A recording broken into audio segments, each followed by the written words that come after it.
Hebreus, no seu capítulo de número 11, verso 32.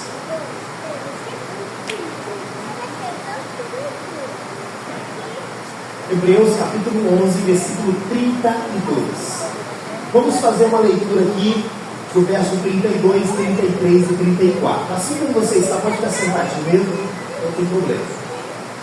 Vamos fazer um combinado aqui. Se estiver chovendo muito, aí eu não acabo 9 horas. Você está aqui comigo embora? Embora, vai ficar todo mundo aqui no pátio. Hoje eu era para gastar os meus créditos, né? Hebreus 11, 32. Diz assim a palavra do Senhor. Me acompanha aí. E que mais direi? Faltar-me-ia o tempo contando de Gideão, e de Baraque, e de Sansão, e de Jefté, e de Davi, e de Samuel, e dos profetas, os quais pela fé venceram reinos, praticaram a justiça, alcançaram promessas, fecharam as bocas dos leões, apagaram a força do fogo, escaparam do fio da espada, da fraqueza tiraram forças, na batalha se esforçaram, puseram em fugida os exércitos dos estranhos. Curva a sua cabeça, vamos orar. Vamos orar.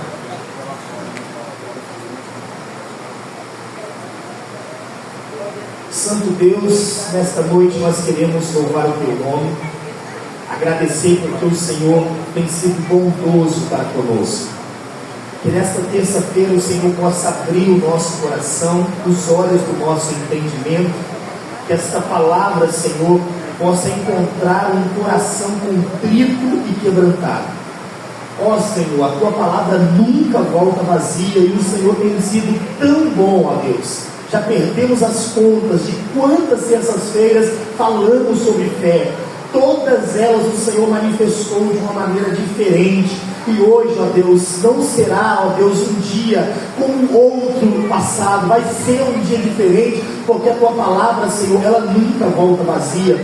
Que o Senhor, Pai, possa banhar essa igreja com a Tua presença, que a autoridade das Escrituras salte desse livro e pule, Senhor, no coração dessa pessoa que entrou aqui nesta noite. Que a Tua palavra, Senhor, nesta noite ela possa encontrar, Senhor, um coração para que ela possa morar nele, e que através da fé de Jefté possamos sair daqui, Senhor, mais ousados e também mais prudentes nas nossas palavras.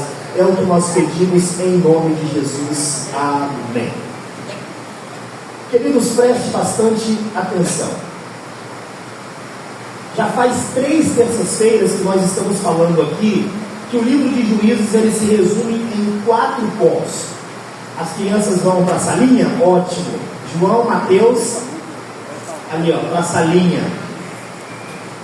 Como eu ainda não posso puxar a orelha daqui de cima, né? Quando crescer eu puxo. Vamos lá, as crianças. Obrigado, muito obrigado, tia. Então, já faz 3 terças-feiras que nós estamos aqui falando sobre a respeito de fé, falando sobre que o livro de Juízes ele se resume em 4 pontos. E eu preciso, irmãos, que vocês decorem isso, porque todas as vezes que um pregador chegar aqui para pegar o livro de Juízes, você vai ter isso em mente. E a primeira coisa que nós entendemos que o livro de Juízes acontece é o quê? Apostasia. O povo, ele faz o que é mal aos olhos do Senhor. O povo se apostata da fé. Quando o povo se apostata da fé, eles caem na servidão. Então o povo se apostata, Deus levanta inimigos para afligir o seu próprio povo. Então apostasia e servidão. Quando o povo está se vendo em grande angústia, o povo suplica a Deus e diz: Deus, tenha misericórdia de nós, porque estamos sofrendo. Então a apostasia, eles se afastam da fé. A servidão, porque Deus levanta inimigos para massacrar o seu próprio povo, e a súplica, quando o povo se vê na angústia, eles clamam ao Senhor.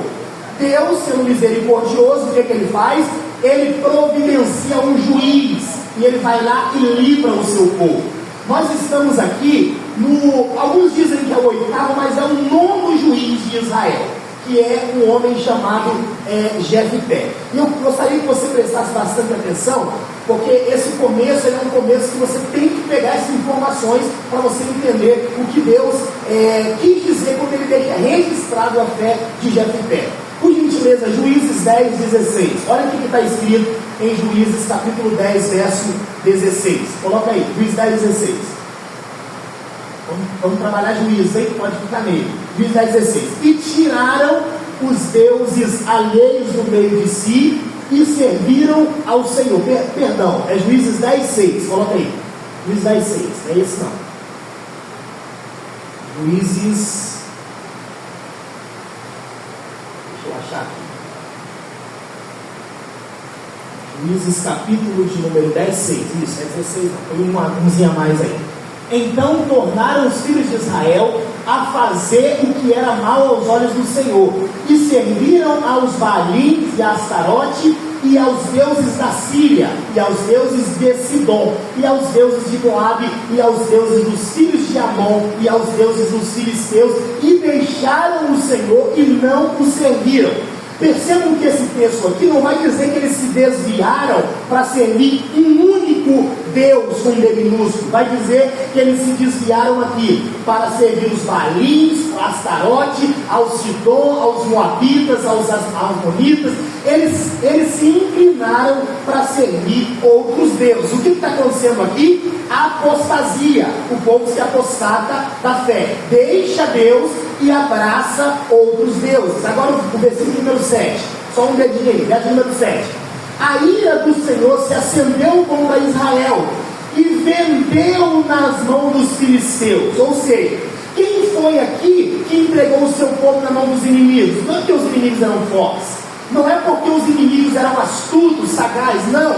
A Bíblia diz que Deus deu o seu povo na mão dos inimigos. E os inimigos aqui se chamam filisteus. E na mão dos filhos de Amon. Acontece aqui o que agora? Servidão. Versículo 6, apostasia. Versículo de número 7, servidão. Agora o verso número 10. Olha lá, verso número 10. Então os filhos de Israel clamaram ao Senhor. Apostasia, servidão e súplica. Eles clamam ao Senhor, dizendo: contra ti havemos pecado, visto que deixamos a nosso Deus e servimos aos Baalins. Versículo número 11. Porém, o Senhor disse aos filhos de Israel: porventura dos egípcios e dos amorreus e dos filhos de Amon e dos filisteus, verso 12, e dos sidônios e dos amalequitas e dos amonitas que os oprimiam, quanto a mim clamaste, não vos livrei das suas mãos? Deus está falando para o povo. Contudo, vós me deixastes a mim e servistes a outros deuses, pelo que não livrareis mais. Ou seja, Deus aqui agora, Ele não está te levantando um juiz como Israel achava que Ele levantaria. Porque Deus está furioso aqui com o seu povo. Porque o povo era testemunha ocular, histórica, que Deus sempre livrava, que Deus sempre levantava um juiz. Só que dessa vez agora Deus diz: eu não vou livrar vocês. Vocês vão continuar vivendo na vida que vocês estão vivendo. Agora, olha lá o que diz o versículo de número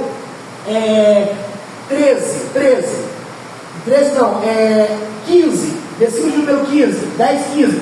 Mas os filhos de Israel disseram ao Senhor: pecamos, faze-nos conforme a tudo quanto te parecer bem aos teus olhos. Tão somente te rogamos que nos livre nesta vez. Ou seja, a Bíblia diz aqui que eles estavam agora inclinados em arrependimento. Versículo número 16, pode colocar. E tiraram os deuses alheios do meio de si e serviram ao Senhor. Então se angustiou a sua alma por causa da desgraça de Israel. Aqui nós estamos vendo o povo se arrependendo de verdade. Porque quando Deus levantava um juiz, Deus levantava porque o povo suplicava, mas também Ele levantava porque Ele sabia que Ele não tirou o povo do Egito para morrer na mão dos inimigos. Só que agora, dessa vez aqui, a palavra está dizendo que o povo está se arrependendo de verdade. O povo tirou os deuses do meio de si, o povo está quebrantado e eles estão vendo todos os males que aconteciam em Israel. Eles não queriam mais essa vida. Versículo de número 17. E os filhos de Israel de Amon reuniram-se e acamparam-se em Gileade, e também os de Israel se congregaram e se acamparam em Mispa. Agora, presta bem atenção. Nós falamos aqui sobre apostasia, o povo se rebelou. Falamos sobre servidão, Deus levantou inimigos para massacrar o seu povo. E falamos sobre a súplica, o povo levantou a voz e disse: Deus, tenha misericórdia de nós. Deus agora, ele vai levantar um juiz. E o nome desse juiz se chama Jefté. Vamos ao capítulo agora de número 12, capítulo número 11, por gentileza. Capítulo número 11. Olha o que a Bíblia diz, vai falar sobre Jefté. Capítulo 11, verso 1.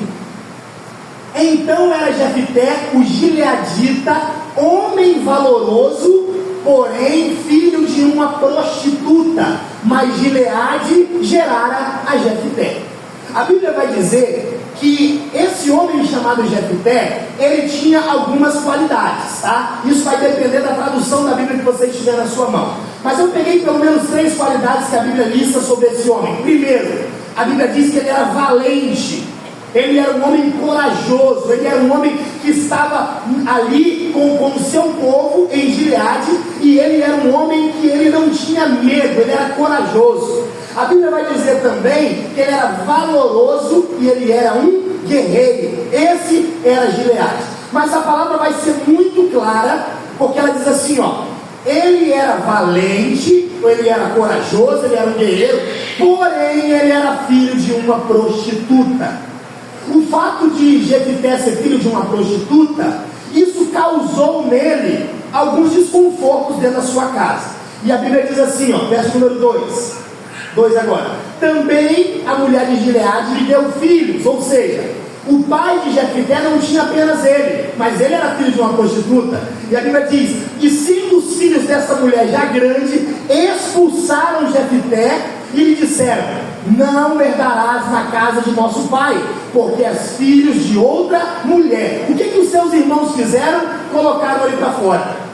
Disseram que Jefté não poderia habitar naquela casa, porque ele era filho de uma prostituta, e filho de uma prostituta não podia comer na mesma mesa que eles, não podia conviver com eles, ele era inferior aos outros filhos do seu pai.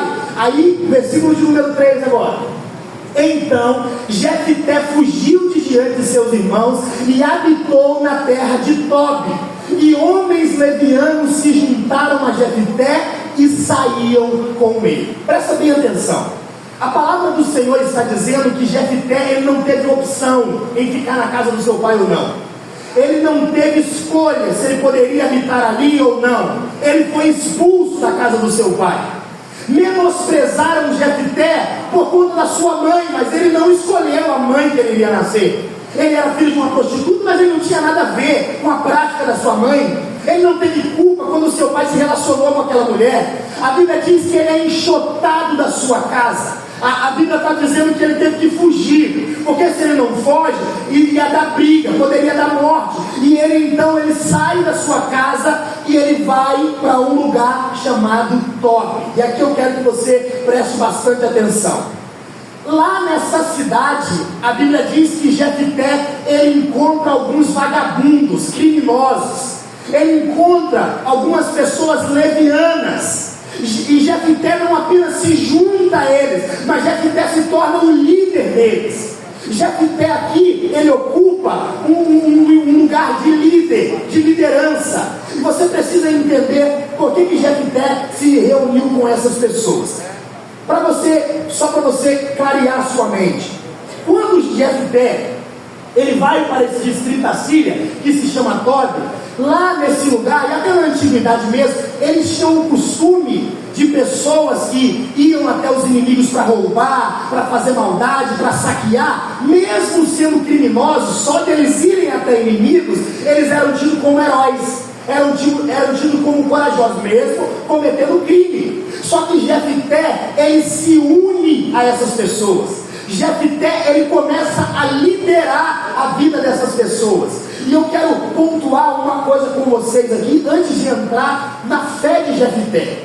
Quando a palavra está dizendo que alguns homens saíram até Jefté, está demonstrando a liderança que Jefté tinha na sua veia. Porque um homem que saiu da sua casa para ir para uma terra que ele não conhece, e chega lá alguns vagabundos, elegem ele como líder da gangue, o homem tem que ter sangue de líder. Então Jefté, ele usa a liderança que ele tem para o mal. Ele usa o dom, o talento, aquela dádiva que o próprio Deus deu para ele, para praticar coisas ruins. E eu quero que você me ouça aqui com atenção. Quando eu falo a palavra líder, o que você entende de um líder? A palavra líder, ela tem o seu significado da seguinte maneira: o líder é um indivíduo que tem autoridade para comandar e coordenar outros. Ou seja, quando eu estou falando de um líder, eu estou dizendo que ele tem não só autoridade, mas ele tem também um perfil que as pessoas começam a ouvir o que ele está falando. As pessoas começam a observar o jeito que ele está andando, que ele está se portando, e influencia essas pessoas. Um outro significado também: o que significa líder? Pessoas cujas ações e palavras exercem influência sobre o pensamento e o comportamento de outras pessoas. O que Jefté fez? Ele exercia influência sobre o pensamento, ele exercia influência sobre o comportamento daquelas pessoas.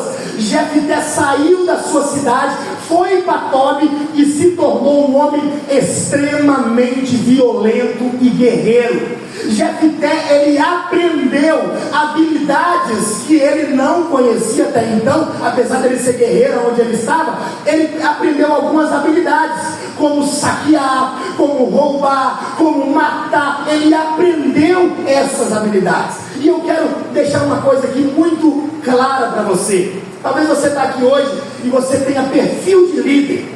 Você precisa tomar muito cuidado com as suas posições e decisões. Porque um líder, irmãos, ele nunca é neutro. Ou ele influencia para o bem, ou ele influencia para o mal. Existem muitas pessoas na igreja que ele tem um poder de influência terrível, mas sabe o que ele faz? Ele usa ela para o mal. Se ele disser assim: irmãos, vamos fazer isso, ele consegue arrebanhar pessoas, e ao invés de ele usar isso para o bem, ele usa para o mal. Você tem que entender que as suas ações, você tem livre-arbítrio para escolher suas decisões, para escolher suas posturas, mas também você tem livre-arbítrio para escolher sobre positivo ou negativo que você vai influenciar na vida de pessoas. Todos nós, principalmente o pastor, os obreiros, os líderes da igreja, precisam entender que todas as ações que nós fazemos, o que falamos, como conduzimos as coisas, as pessoas estão olhando para nós. Eu me recordo de quando eu ainda estava vivendo uma vida dissoluta, um jovem que eu dei o primeiro cigarro de maconha para ele. Eu dei o primeiro cigarro. Eu vi ele puxando o primeiro trago de cigarro de maconha. Eu carrego esse fardo nas minhas costas por muito tempo. Eu fui a pessoa que influenciei ele para o mal. E depois, quando eu me converti, eu me lembro que eu estava na empresa, o ano era 2016, eu estava folheando o jornal, os anos se passaram. Quem é que eu encontro com o corpo estirado e crivado de bala naquele jornal? O jovem que eu dei um cigarro de maconha lá atrás.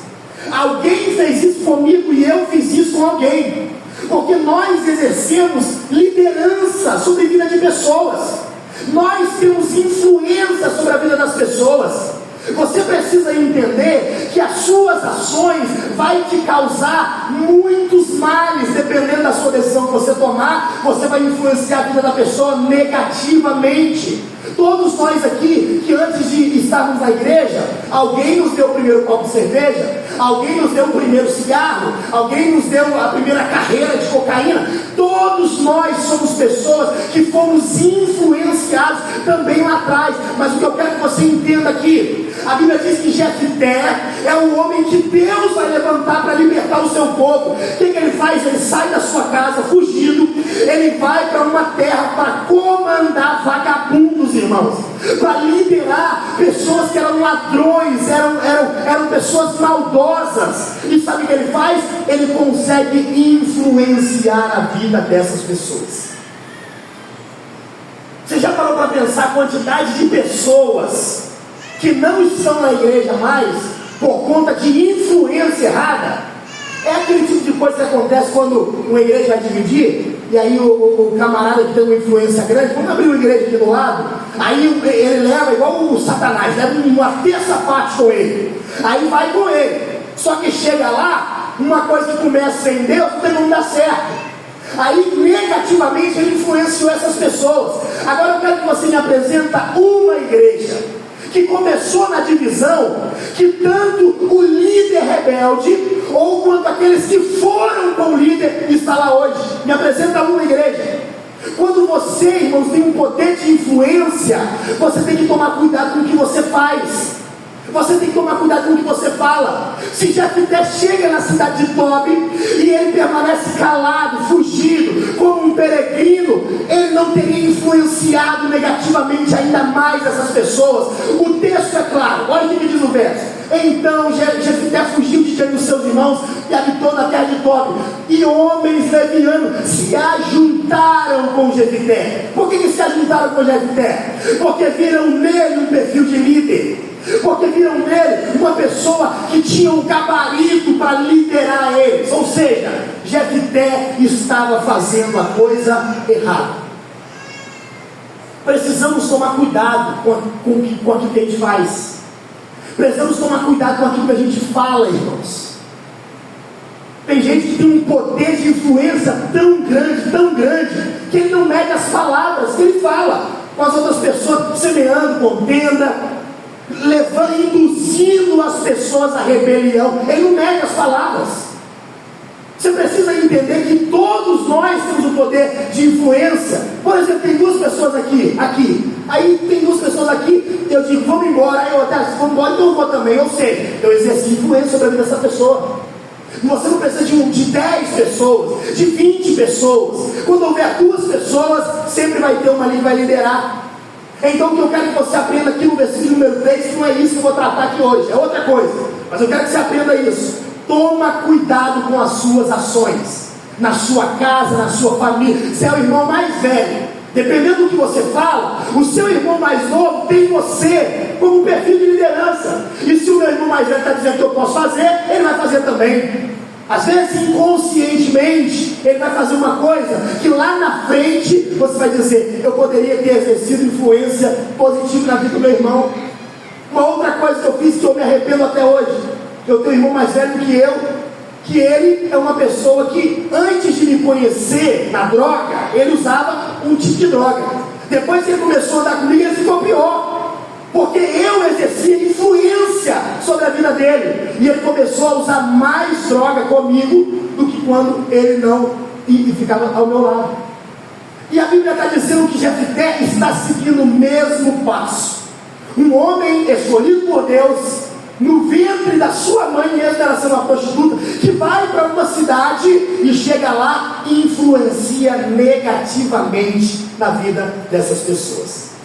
Presta atenção. Jefté é filho de uma prostituta. Ele é expulso da sua casa pelos seus irmãos.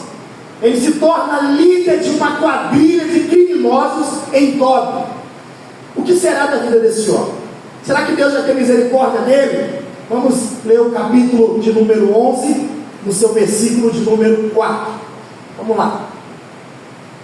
11, 4. E aconteceu que depois de algum tempo, os filhos de Amon pelejaram contra Israel. E sucedeu que, como os filhos de Amon pelejassem contra Israel, foram os anciões de Gileade buscar quem? Jefté, na terra de Tobi. Por que eles fizeram isso? Porque eles descobriram que eles tinham um tesouro na sua mão. Eles não foram lá à toa, eles sabiam que Jefté era um homem diferente. Mas eles foram também em Tobi porque eles começaram a ouvir sobre a história de Jefté. Eles foram lá porque eles descobriram que Jefté era líder de uma gangue ela ia nos inimigos, ela destroçava, ela roubava, fazia tudo, e ele estava liderando essa gangue. Versículo de número 6. E disseram a Jefté: vem e ser o nosso chefe, para que combatamos contra os filhos de Amon. Versículo 7. Porém Jefté disse aos anciões de Gileade: porventura não me odiastes a mim e me expulsaste da casa de meu pai? Por que pois agora vieste a mim quando estáis em aperto? Verso 8. E disseram os anciões de Gileade a Jefté: por isso tornamos a ti, para que venhas conosco e combata contra os filhos de Amon, porque não acharam alguém da especialidade de Jefté, e nos seja por chefe sobre todos os moradores de Gileade. Eu preciso seguir aqui, mas eu tenho que dizer isso para você, irmãos. Quando Jefté saiu expulso da casa do seu pai, ele foi expulso por quem? Pelos seus irmãos. Quando ele saiu da terra onde ele morava, ele foi expulso pelos da sua própria família, irmãos. Mas quem foi que escolheu Jefté? Quem foi? Foi os anciões aqui? Não. Quem escolheu Jefté? Foi o seu pai? Não. Quem escolheu Jefté? Foi o próprio Deus. E Deus que escolheu Jefté, ele deu um jeito de apertar o seu próprio povo. E aqueles anciões lembraram de um homem que saiu fugido da sua casa, que começou a ter uma fama de alguém que era um líder de verdade. E eles disseram: precisamos buscar Jefté. Eu não tenho dúvida de que quem tem uma obra na sua vida, de quem tem uma chamada de Deus, não importa a dificuldade que ele passa, não importa onde ele vai, não importa o lugar que ele entre, não importa se perseguem eles. Você já viu esse negócio? Eu não vou ficar aqui na igreja não, porque estão me perseguindo. Nunca vi alguém que enfrentou mais perseguição do que Davi, que nós vamos falar na terça-feira que vem. Um homem que enfrentou perseguição contra Jefté, mas mesmo ele enfrentando perseguição, a Bíblia que diz: se Deus é por nós, quem será contra nós?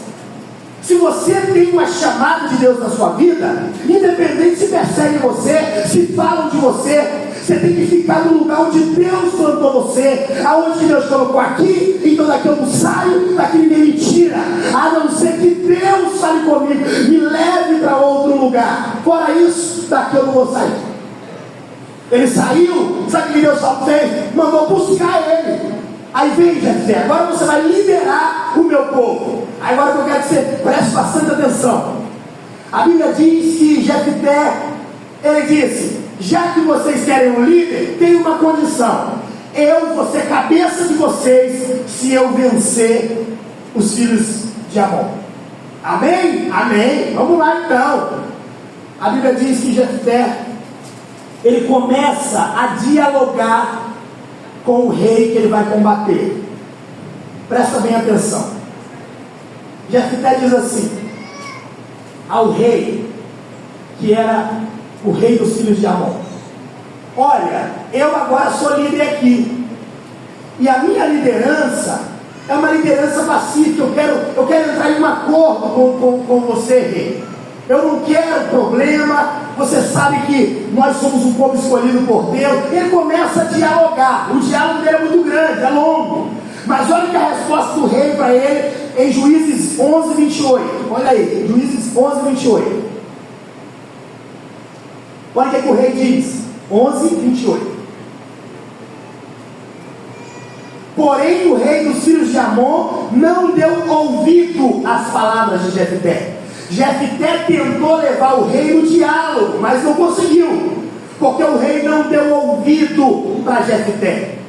Jefté então descobriu que não teria outro jeito. Para livrar os filhos de Israel, ele tinha que botar a mão na espada, arrancar ela e ir para a guerra, guerrear. Ele entendeu isso. Agora a palavra do Senhor vai dizer que Jefté, ele empolgado, ele faz então um voto com Deus. Juízes 11, 29. Juízes 11, 29.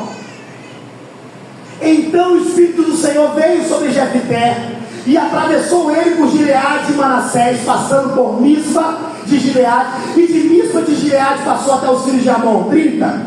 E Jefté fez um voto ao Senhor e disse: quem livraria aqui os filhos ao povo de Israel, né, os de Gileade, da mão dos filhos de Amon era o próprio Deus.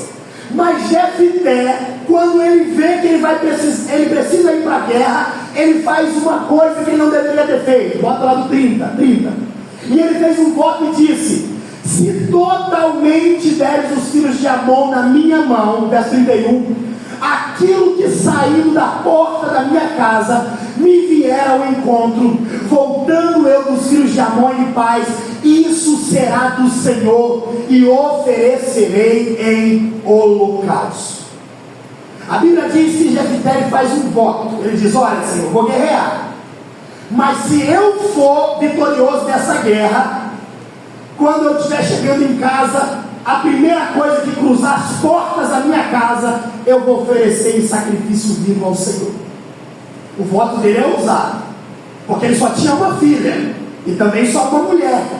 Ele estava acabando de assumir a liderança de um povo que ele ainda nem era como chefe, como rei daquele povo. Ele talvez não tinha empregado, mas ele está empolgado com a guerra. E ele diz: se eu for guerrear e eu vencer eles, quando eu voltar, a primeira pessoa que cruzar as portas da casa, eu vou oferecer em holocausto. Versículo de número 32.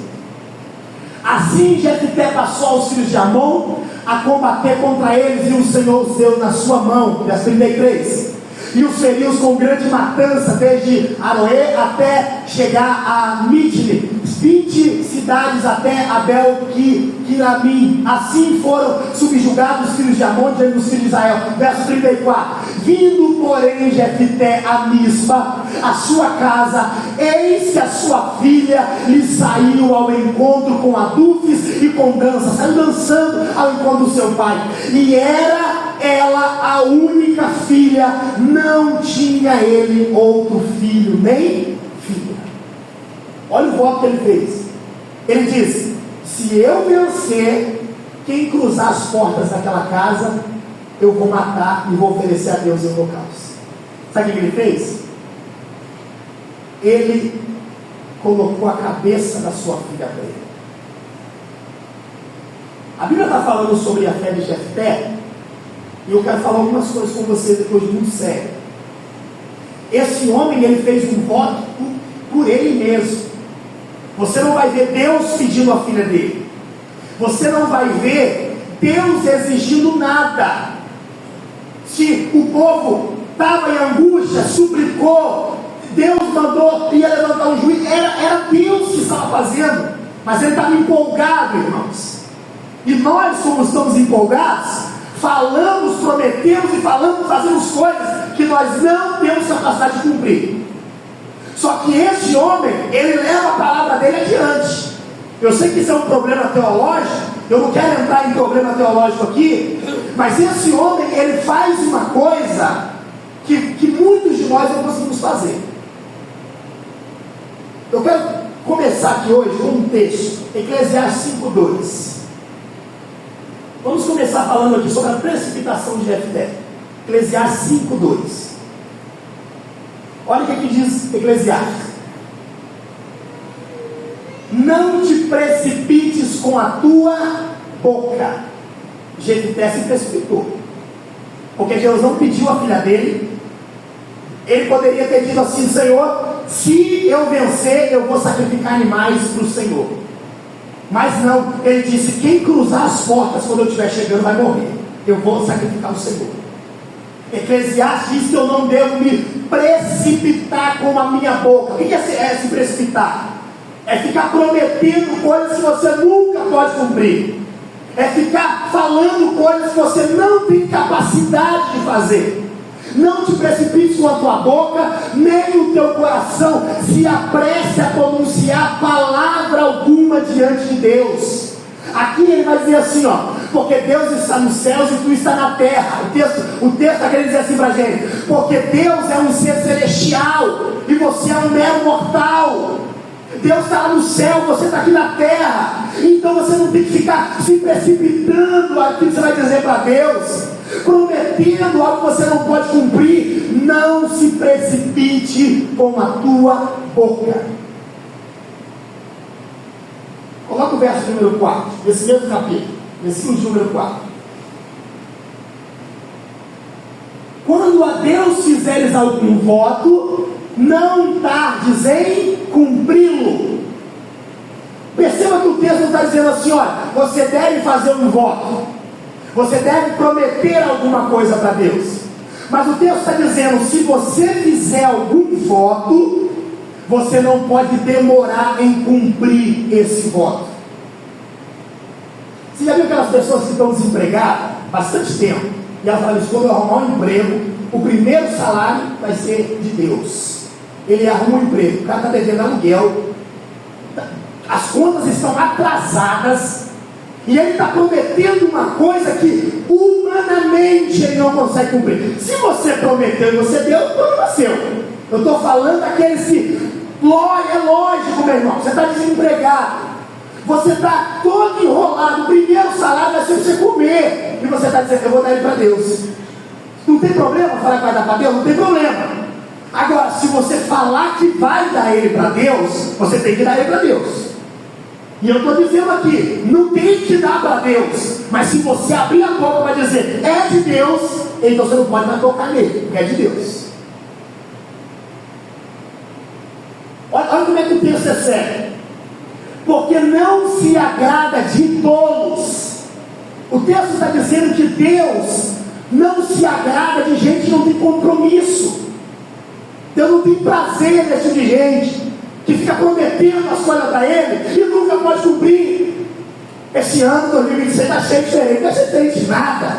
Tem uma tranqueira, meu Deus, nhaca perto de 2025, não desgruda na sua vida. Não, esse ano eu vou ser um fiel dizimista. Esse ano eu pego filho do Chico do Boi. Não pega, meu irmão, não pega. E a Bíblia está dizendo assim, ó, porque Deus não se agrada de agradar de todos, porque Ele não se agrada de todos. Deus olha para alguém que vive embrulhando, enrolando ele mesmo, ele enrola Deus, enrolando ele mesmo, e está dizendo assim, esse cara, eu não tenho prazer nele. Eu tenho prazer. Tem gente que vive prometendo as coisas. Eu vou mudar e nunca muda. Eu vou sair e nunca sai. Eu vou fazer e nunca faz. E Deus não se agrada desse tipo de gente. A Bíblia está dizendo, se você fizer algum voto para Deus, saiu da sua boca a palavra, saiu, pastor. Se saiu da sua boca, você não pode mais voltar atrás. Porque Deus não se agrada nesse tipo de gente, irmãos. Uma coisa que devemos aprender com Jefté é não agir por emoção. Eu estou aqui, vamos fazer uma campanha aqui, irmão, um voto aqui, traz aí R$500, aí pela emoção você vem e traz R$500. Ô irmão, vamos fazer um jejum, aí pela emoção eu vou jejuar uma semana, mas você não jejua, mas você não cumpre o seu voto. Ninguém te obrigou a fazer nada, mas se sair da sua boca, se você botar a mão, apertar minha mão, é compromisso, pastor, com Deus aqui, tá? Eu estou fechado. Você não pode voltar atrás. Olha aí no texto. Não se agrada de tolos, o que vota, paga logo. Se você fez o voto, você tem que pagar. Versículo número 5. Vamos até o 6. Melhor é que não votes do que votares e não cumprires. Ou seja, o texto está dizendo, o texto é inspirado, está dizendo assim, você não precisa fazer voto, você está entendendo? Você não precisa dar a sua palavra para mim, você não precisa querer dizer, não Senhor, eu vou ser assim esse ano. Mas se você disser isso, se você colocar isso diante dos seus lábios, da sua mente, do seu coração, você não pode voltar atrás. A palavra do crente é sim, sim. É sim, sim? Não pode voltar atrás. Você não pode tomar decisão por emoção.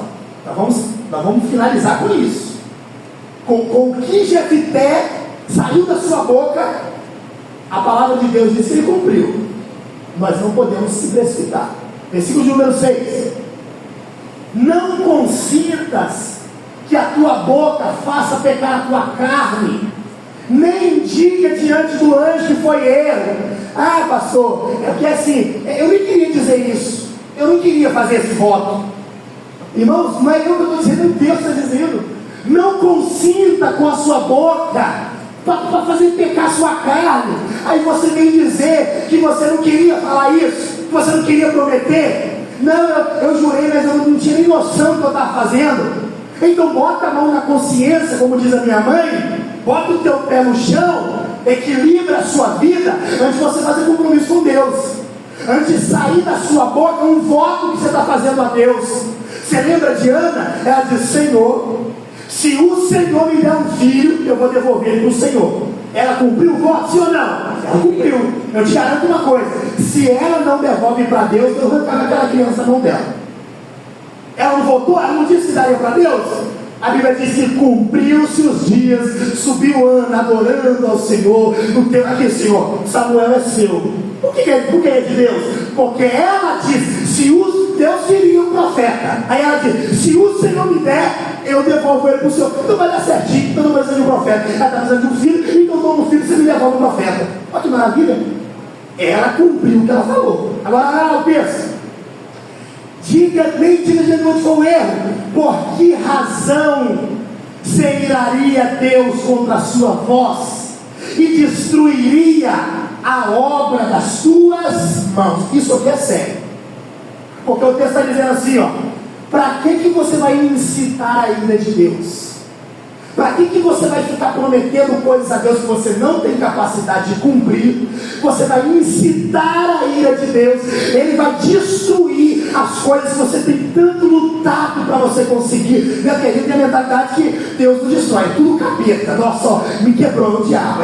Não, o texto está dizendo aqui que não é o diabo. Se você se precipita com a sua boca, promete algo que você não tem capacidade de cumprir, e Deus está olhando que você é um tolo, um inconsequente, uma pessoa que só vive falando coisas ao vento, Ele está dizendo: destruiria as obras das suas mãos. Para que você vai fazer isso? Quando Jefté viu que a filha dele saiu, coloca lá o texto lá, Juízes, capítulo de número 11, versículo de número 34, 35, para adiantar. Olha o lamento desse homem, olha o que ele diz. 11:35. E aconteceu que quando viu, ele rasgou as suas vestes. Eu fiz loucura, eu fiz doideira, eu não era para ter falado isso. E disse: ah, filha minha, muito me abateste, e está entre os que me perturbam, porque eu abri a minha boca ao Senhor e não tornarei atrás. Ele que disse isso, irmãos. Ele estava dizendo: eu cometi loucura, eu não era para ter prometido isso, porque isso me custa muito caro. Eu não era para ter feito uma loucura dessa. Deixa eu falar uma coisa para vocês antes de avançar. Meu irmão, lidar com Deus é uma coisa muito séria. Você prometer as coisas para Deus é uma coisa muito séria. Não, se o Senhor curar o meu filho, eu vou fazer isso. Aí você não faz o que você prometeu que disse faria. Aí o que acontece? Os males vêm na sua vida. E sabe quem é o culpado? Você diz que o culpado é Deus, porque a cura não veio por completo. Se você abrir a sua boca para dizer: Deus, eu vou fazer isso, ainda que custe a sua alma, você tem que ir até o final. Pastor, eu prometi para Deus que esse ano eu iria mudar. Então muda a postura, muda o jeito que você trata as coisas, porque o que sai da sua boca é muito sério, e Deus está olhando. Jefté, um líder de vagabundos, agora ele sabe que ele não está lidando com vagabundo, ele sabe que ele não está lidando com criminosos, ele sabe que ele não está lidando com levianos, ele sabe que ele está lidando com Deus, que ele rasga as suas vestes. Eu cometi loucura, eu ofereci uma pessoa agora que eu não deveria ter feito isso, a sua própria filha. Tem um texto interessante, está descrito lá em Provérbios 29:20. Vamos ver rapidinho. 29:20. Provérbios 29:20. Tens visto um homem precipitado nas suas palavras? Precipitar nas suas palavras? Falastrão. Não sei se existe esse vocabulário no dicionário. Falastrão. Fica falando: eu vou fazer isso, eu vou fazer aquilo, eu vou fazer. O texto está dizendo assim: ó, tem visto um homem precipitado no falar? Tudo dele ele fica prometendo, falando. Aí ele diz assim: ó, maior esperança há para o tolo do que para ele. vive prometendo coisas para Deus que nunca vai cumprir. O tolo tem mais esperança para o tolo do que para ele, porque não cumpre a sua palavra. Eu não sei se, eu acredito que aqui tem homem de palavra e mulher de palavra, porque a palavra que nós lemos diz que Deus não é homem para que minta, e nem filho do homem para que se arrependa. Se você gosta de ficar prometendo as coisas para Deus, você tem que cumprir, você tem que agir por fé. Hoje eu não vou mandar você sacrificar seu filho, nada disso. Vou pegar o texto, vou ler para você e você vai chegar à sua conclusão. Mas o texto está me mostrando que um homem fez um voto precipitado e custou muito caro para ele. Se o Senhor me prosperar, eu já ouvi isso, se o Senhor me prosperar, eu não vou devolver 10% de dinheiro, eu vou devolver 30%.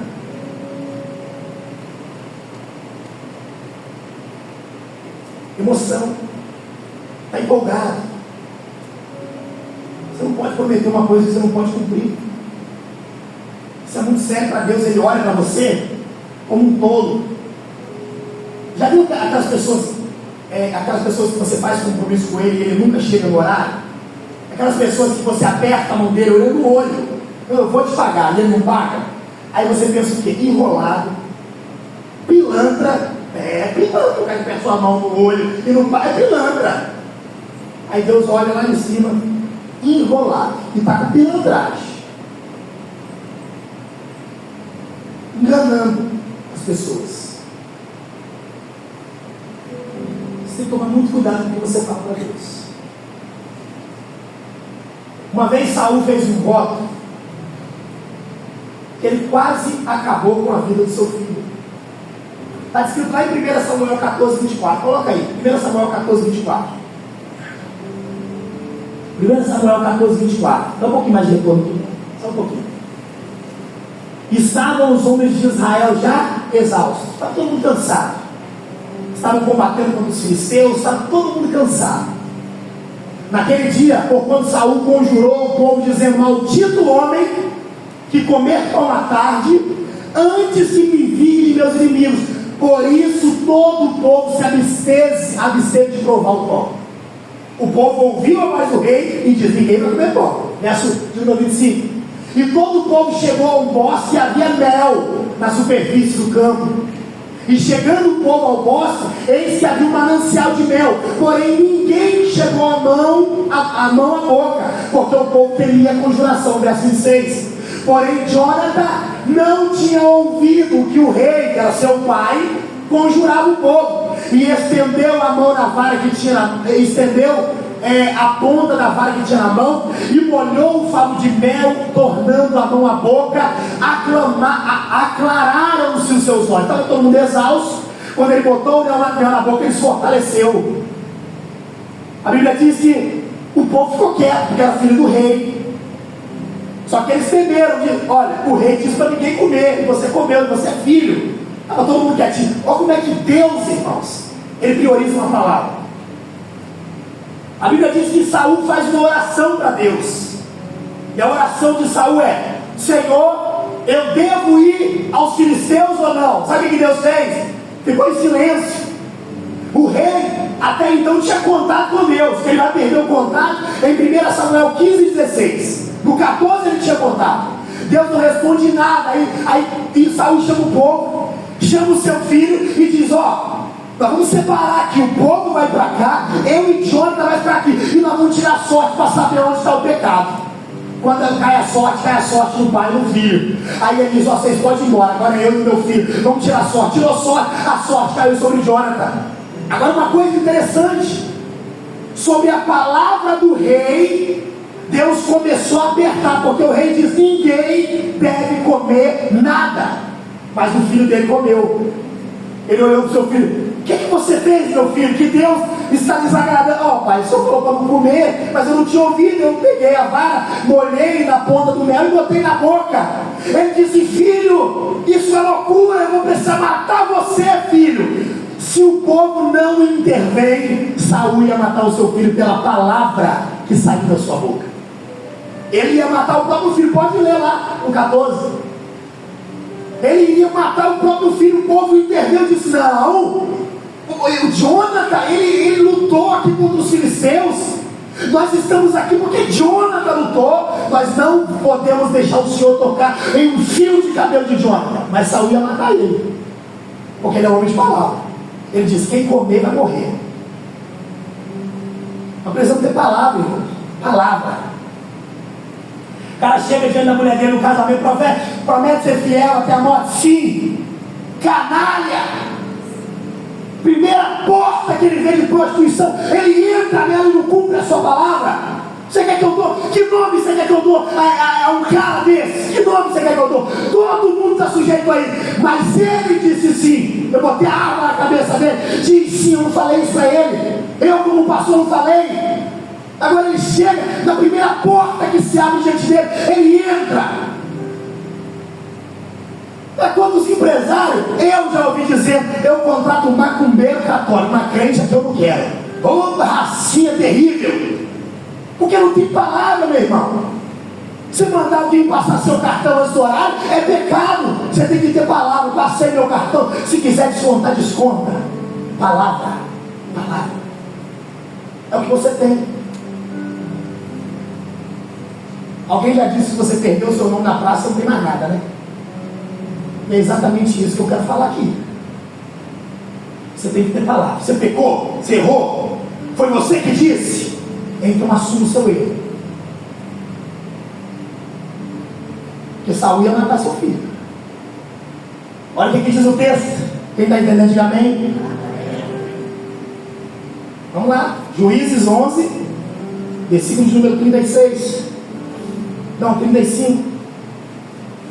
E aconteceu, 11:35. E aconteceu que quando a viu, rasgou as suas vestes e disse: ah, minha filha minha, muito me abatestes, está entre os que me perturbam, porque eu abri a minha boca ao Senhor e não tornarei atrás. Ele é decisivo, irmãos. Ele disse: eu abri a minha boca e eu não vou voltar atrás. Você tem dúvida por que o nome dele está escrito em Hebreus 11? Está lá porque ele é um homem de palavra. Versículo 36. E ela lhe disse: meu pai, tu abriste a boca ao Senhor, faze de mim conforme o que saiu da tua boca, pois o Senhor por ti executou a vingança contra os teus inimigos, os filhos de Amon. Verso 37. Disse mais a seu pai: concede-me isso, deixa-me por 2 meses que vá e desça pelos montes e chore a minha virgindade, eu e as minhas companheiras. Verso 38. E disse ele: vai. E deixou aí por 2 meses. Então foi ela com as suas companheiras e chorou a sua virgindade pelos montes. Verso 39. E sucedeu que ao fim dos 2 meses tornou ela para o pai, o qual cumpriu nela o voto que tinha feito, e ela não conheceu o homem. E daí veio o costume de Israel. 40. E que as mulheres de Israel iam de ano em ano lamentar por 4 dias a filha de Jefité, o Gileadita. Volta o 39, 38, não, 39. A Bíblia diz o que é que ele cumpriu nela? O seu voto. Eu quero finalizar agora, que eu já passei a mensagem. 2 linhas de pensamento. Alguns vão dizer que ele não matou ela. Por que ele não matou? Porque Deus não se agrada de sacrifício humano, recebe sacrifício humano. Deus não pode receber um sacrifício da filha, não pode. Mas o texto é muito claro. E eu não estou aqui hoje para botar nada na sua cabeça. Eu estou aqui para você ler o texto e o Espírito Santo testificar no nosso coração. A Bíblia diz que ele cumpriu nela o seu voto. Ela chorou a sua virgindade pelos montes com as suas amigas, voltou e ele foi lá e cumpriu nela o seu voto. E ela não conheceu o homem. Alguns dizem assim: não, na verdade ele não matou. É porque ela foi apresentada ao Senhor e ela ficou virgem para sempre. Não teve mais descendência através da vida daquela mulher. Mas o texto está dizendo que ele cumpriu nela o seu voto. E outra coisa, Olha o verso número 40. Olha lá o verso 40. Que as filhas de Israel iam de ano em ano lamentar por 4 dias a filha de Jefté. Por que alguém vai lamentar alguém que não morreu? Lamentar pela filha de Jefté. Bota de novo 39, faz um favor. Sabe o que esse homem faz? Vamos supor então que alguém diz, pastor, ele cumpriu o voto. Não tá, ele matou ela. Não, pastor, ele não cumpriu o voto nela, matou ela, mas ele cumpriu o voto. A palavra que saiu da sua boca, ele cumpriu. Eu quero fazer uma pergunta para você hoje. O que você tem prometido a Deus, você tem cumprido? Ou você é um tolo? Agora eu vou mudar, você segue o mesmo menino de sempre. Não, esse ano o Senhor é testemunho. Eu pego essa Bíblia e eu como ela toda, mas eu leio ela toda. Nós já estamos, daqui a pouco estamos em março. Você não saiu nem de Gênesis. Esse ano vai ser diferente. E você ainda está impregnado com os mesmos erros de 2025. Ele cumpriu nela o voto. Eu não tenho dúvida do porquê o nome desse homem está em Heróis da Fé. Eu não tenho dúvida porque quando nós olhamos para Abel, você vai passando, vê Enoque, o quadro de Enoque, vê o quadro de Noé, vê o quadro de Abraão, vê o quadro de Sara, vê o quadro de Isaac, vê o quadro de José, vê o quadro de Jacó, vê o quadro de Moisés, vê o quadro de Josué, que não tinha a imagem dele, mas estava escrito.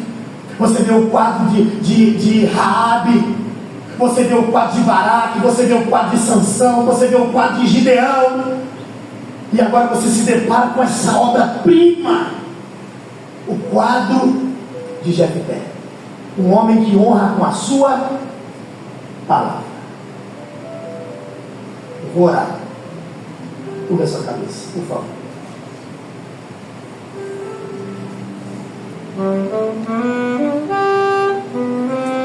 Senhor,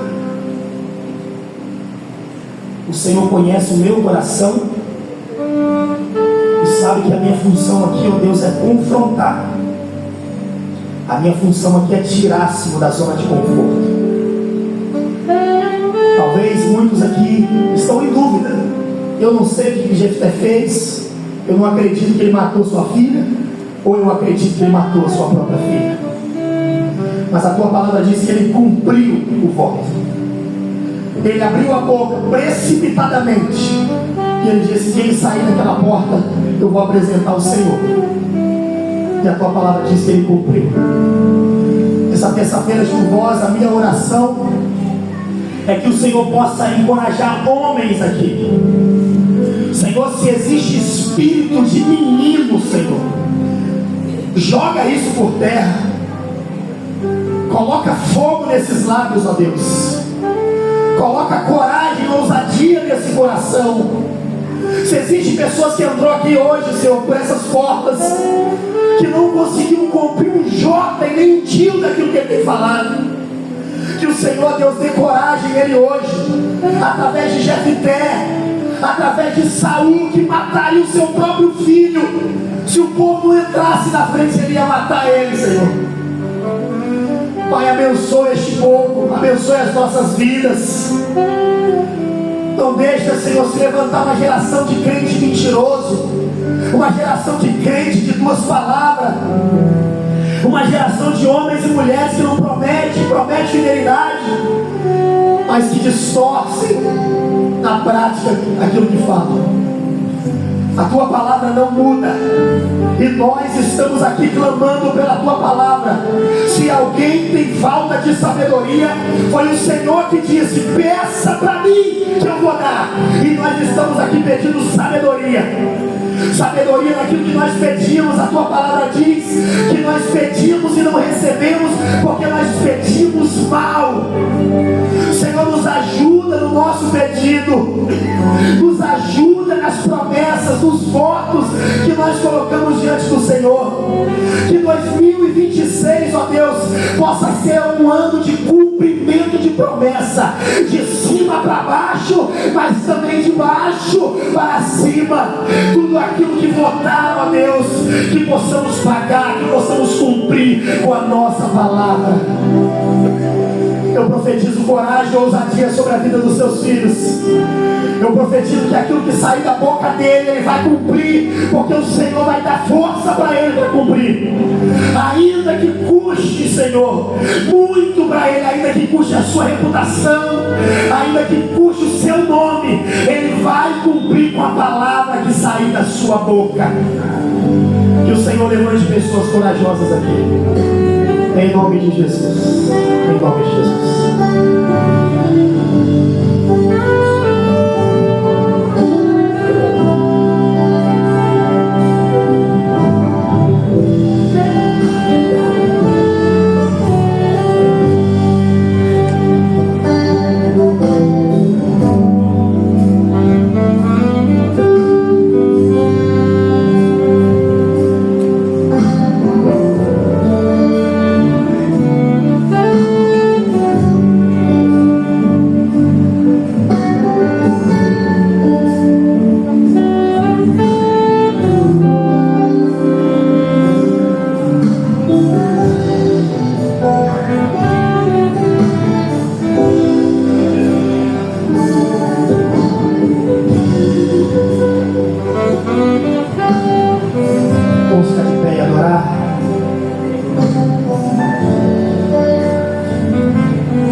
Você pode se derramar na presença dele.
Senhor.